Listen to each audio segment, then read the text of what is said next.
galvanize our efforts together, mount a very robust campaign to ensure that we can be able to vanquish this outbreak and protect our children. One way of going this, and as Professor said, and you know your teacher is always correct, to avoid these supplemental immunization campaigns is to strengthen our routine immunization services. As part of the strengthening and building a resilient healthcare system. We saw during the pandemic that countries which had resilient, robust healthcare systems responded better than those countries, irrespective of the investments that had been made. Therefore, this is again in line with our outlook or our approach of universal health coverage through the primary healthcare approach.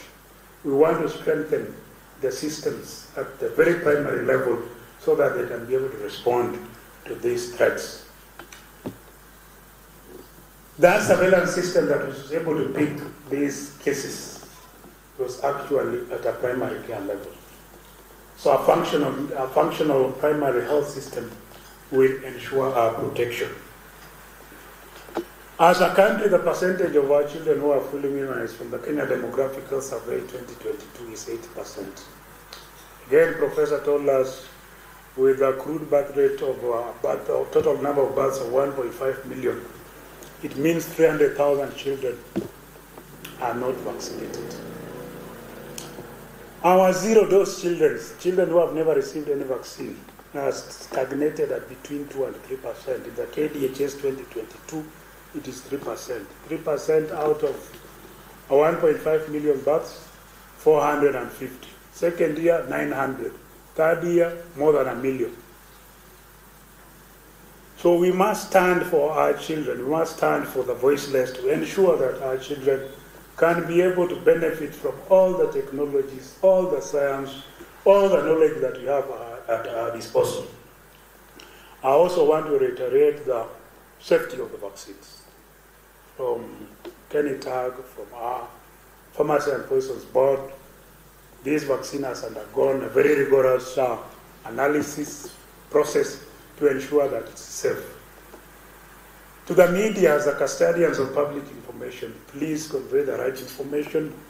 Let us call on all Kenyans, all parents, all guardians, all caregivers, all community leaders, all opinion leaders, religious leaders, individuals, academicians, civil society organizations.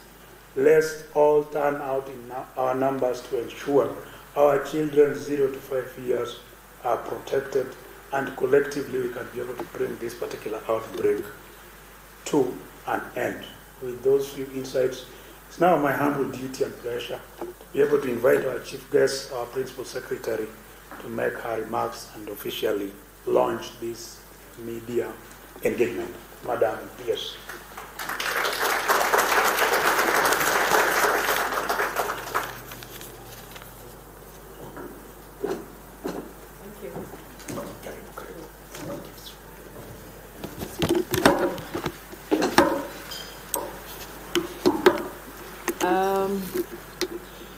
When I'm coming from people who are speaking very good Swahili and others speaking mother tongue, I don't know which language I'm supposed to speak.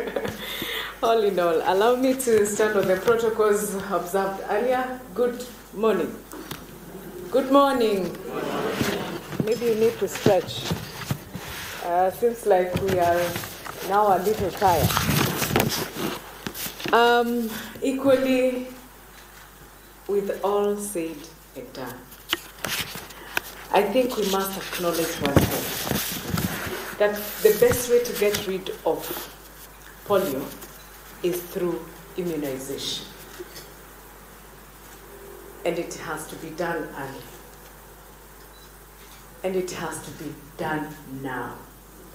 If we have to do this, and if we have to clear it, if we have to eradicate, then we have to do the campaign. And that is where the media, everybody is calling out on the media, the media, the media. Can you also be the media? Can you be part of the press? Can you be part of the campaign? After this, we must walk out together and hold hands and ensure that we are talking and we are speaking in the same language. One thing that has excited me this morning is the involvement of almost all our stakeholders.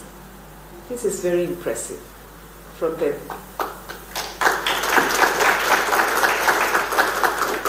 From the interreligious groups to our ambassadors, to the scientists, to my colleagues, the press, the development partners, and everybody else. This is very impressive, and we must hold hands together to continue with the same spirit. In the past, you have seen sometimes a campaign picks up and then it is killed by just a little talk.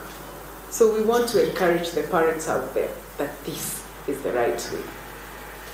Right from when the child is born, there are immunizations, schedules that are set out. And polio is just one of them.